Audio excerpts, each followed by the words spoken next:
वंदे मातरम। जय हिंद। नमस्कार सभी साथियों का भारत केसरी न्यूज में हार्दिक स्वागत है।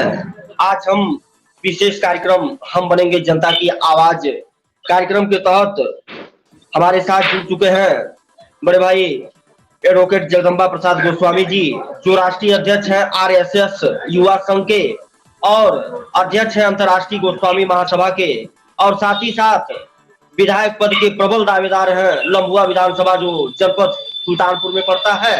तो सबसे पहले जगदम्बा जी, आपका हमारे चैनल भारत केसरी न्यूज में हार्दिक स्वागत है। और बहुत बहुत धन्यवाद, बहुत बहुत धन्यवाद। मैं चाहूंगा कि आप सबसे पहले हमारे दर्शकों को अपना परिचय देते हुए थोड़ा सा अपने और राजनीतिक सफर के बारे में लोगों को अवगत कराएं। मैं जगदम्बा प्रसाद गोस्वामी लंबुआ विधानसभा सुल्तानपुर से बिलोंग करता हूं। मैं गोस्वामी समाज को एक स्थान पर इकट्ठा करने के लिए, विभिन्न गोस्वामी संगठन को एक स्थान पर इकट्ठा करने के लिए एक अंतर्राष्ट्रीय गोस्वामी महासभा के नाम से संगठन का संचालन करता हूं। और मैं चाहता हूं कि जो हमारे समाज का अलग अलग खंडों में बिखराव हो रहा है, उसको हम इकट्ठा करके एक मंच पर स्थापित करने का काम करें, जिससे हमारी मजबूती बहुत अच्छे से बनी रहे। मैं एक छोटा सा संघ आरएसएस युवा संघ के नाम से, राष्ट्रीय समला श्याम युवा संघ के नाम से संचालित करता हूं, जिसका उद्देश्य लोगों में मानवता जागृत करना है। जिस प्रकार आरएसएस का मोटो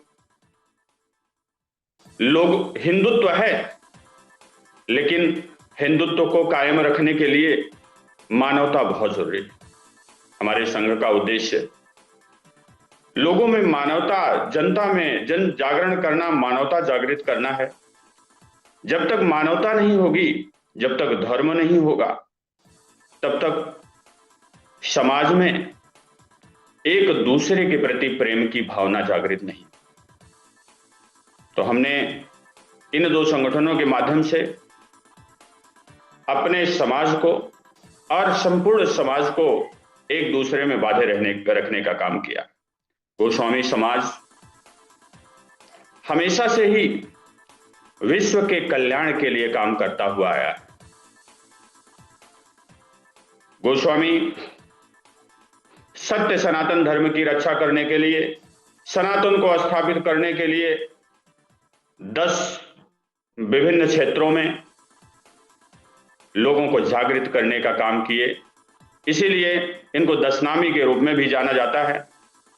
जो पर्वतीय क्षेत्रों में धर्म का प्रचार किए वो गिरी, वन में किए तो वन, सागरीय क्षेत्रों में किए तो सागर, विभिन्न क्षेत्रों में इनका महत्वपूर्ण योगदान रहा है।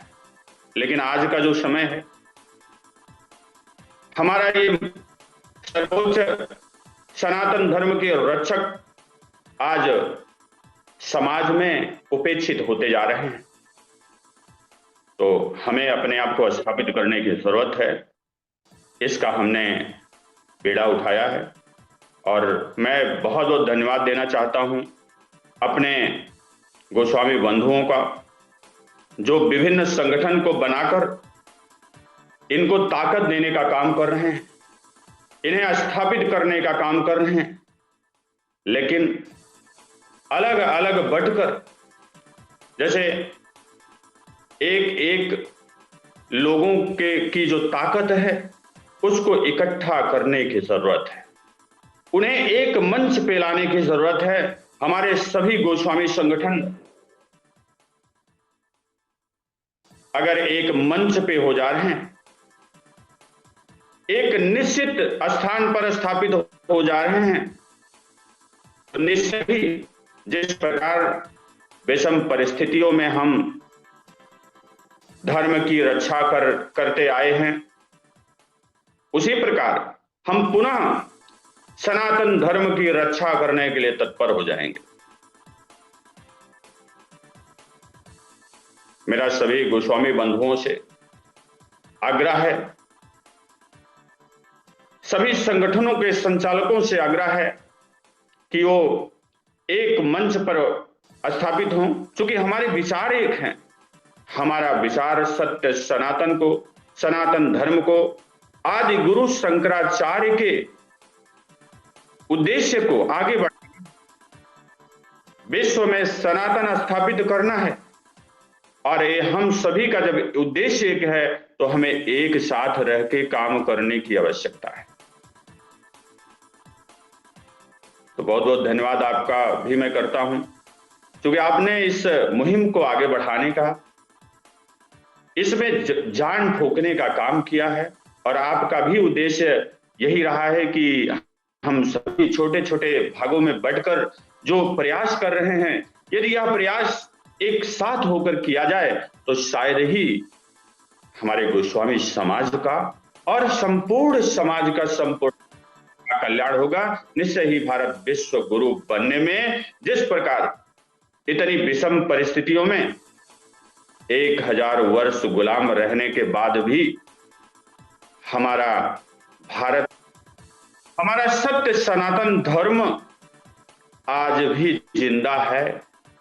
उसी तरह से जिस प्रकार पहले भारत विश्व गुरु हुआ करता था, उसी प्रकार से आज यदि सभी गोस्वामी संगठन एक हो जाएं, एक टेबल पर होकर काम करें, एक मंच पर स्थापित हो जाएं, तो निश्चय ही भारत विश्व गुरु हो जाएगा। उसमें कहीं कोई संदेह।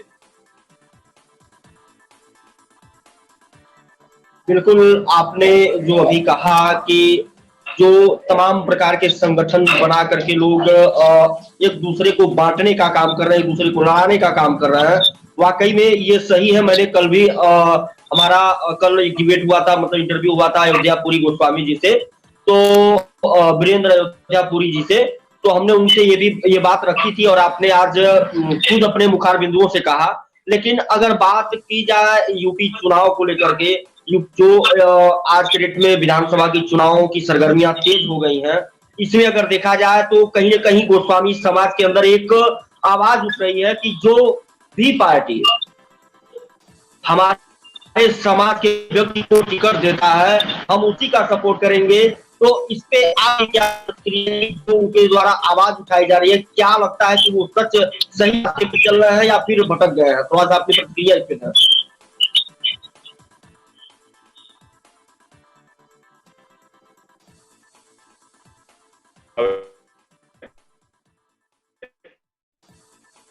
पहले विधि का विधान था, जब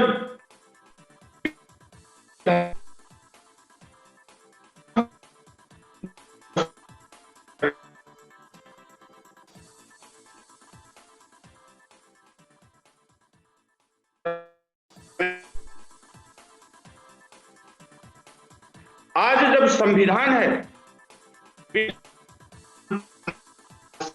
दी जा रही है, तो निश्चय ही गोस्वामी संविधान की भी रक्षा करने के लिए, लोकतंत्र की रक्षा करने के लिए और न्याय तंत्र की रक्षा करने के लिए गोस्वामी महत्वपूर्ण भूमिका में आज भी हैं। विभिन्न संगठनों के साथ धर्म की रक्षा के लिए हमेशा गोस्वामी तैयार हैं। समाज में राष्ट्रवादी नीति को लेकर आगे बढ़ने का काम गोस्वामी कर रहे हैं। लेकिन बड़े दुख की बात है, आज कोई भी पार्टी, कोई भी संगठन, कोई भी राजनीति का महत्वपूर्ण स्थान गोस्वामी को देने के लिए तैयार नहीं है। आज विभिन्न जातियों का नाम लिया जाता है, चाहे वो वर्मा हो, चाहे वो पटेल हो, चाहे वो राजभर हो, विभिन्न जातियों को सरकार में सहभागिता देने का काम किया जाता है। लेकिन समाज को धर्म की दिशा में आगे ले जाने वाला, समाज को उन्नति के लिए, राष्ट्रहित के लिए सदैव काम करने वाला गोस्वामी आज उपेक्षित होता जा रहा है। सबकी सरकार में सहभागिता मिलती है, सबको स्थान मिलता है, लेकिन हमें उपेक्षित रखा जाता है। गोस्वामी का कोई नाम नहीं लेता। हमें इसके लिए आपने जो कहा कि हमारे भाई लगातार इस पे काम कर रहे हैं कि हमें भी सरकार में सहभागिता मिलनी चाहिए, हमारा भी गवर्नमेंट में स्थान होना चाहिए, हमें भी महत्व मिलना चाहिए। इसके लिए हमारे जो भाई प्रयासरत हैं, मैं उनको बहुत बहुत धन्यवाद, हृदय से धन्यवाद देना चाहता हूं। और जो हमारे श्रेष्ठ लोग इसमें लगे हुए हैं, मैं इनको ओम नमो नारायण सादर प्रणाम करना चाहता हूं, क्योंकि हमें जिस प्रकार धर्म की रक्षा के लिए गोस्वामी को आना पड़ा था, उसी तरह से लोकतंत्र की भी रक्षा करने के लिए, लोकतंत्र को सुनियोजित ढंग से चलाने के लिए भी गोस्वामी की सरकार में सहभागिता होना परम आवश्यक है। लोकतंत्र में लूटपाट को खत्म करने के लिए गोस्वामी को स्थापित करने की जरूरत है और हमें भी सरकार में सहभागी होने की जरूरत है। जैसा कि हम माना जाता है कि गोस्वामी पूजा पाठ करते हैं, मंदिर मठ में निवास करते हैं और जन कल्याण के लिए महादेव से आराधना करते हैं, लेकिन आज राजतंत्र नहीं है, आज लोकतंत्र है, जनता की सरकार है।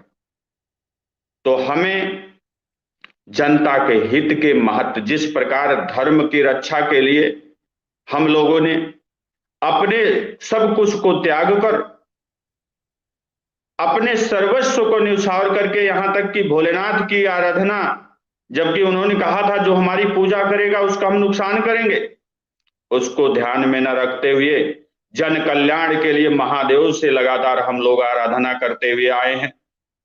उसी प्रकार से गोस्वामी बंधुओं को लोकतंत्र की रक्षा के लिए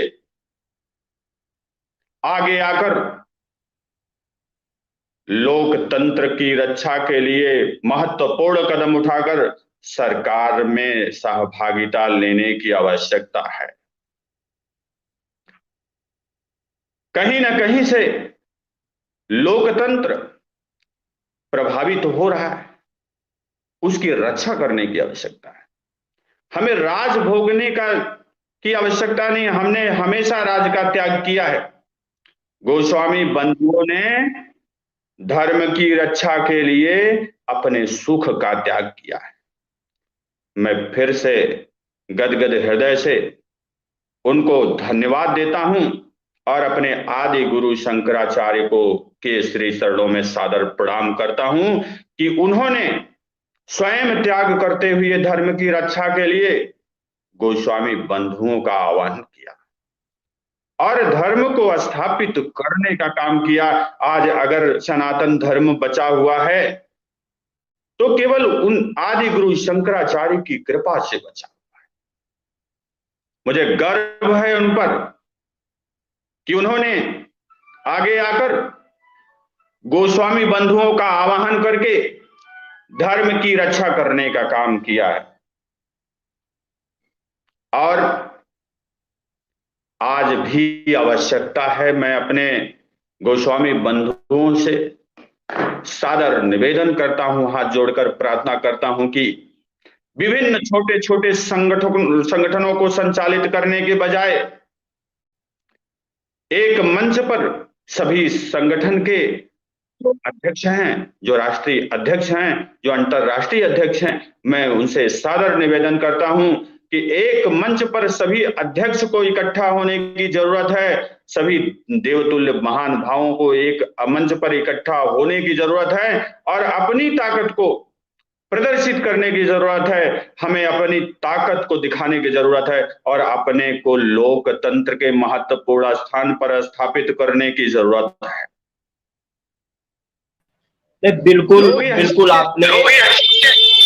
बिल्कुल आपने सही कहा कि हमें सबको एक होकर के अपने आप को मजबूत करना है और अपने को दिखा देना है कि हमारा स्तंभ कितना मजबूत है और सरकार को दिखा देना है ताकि उनको पता चल जाए।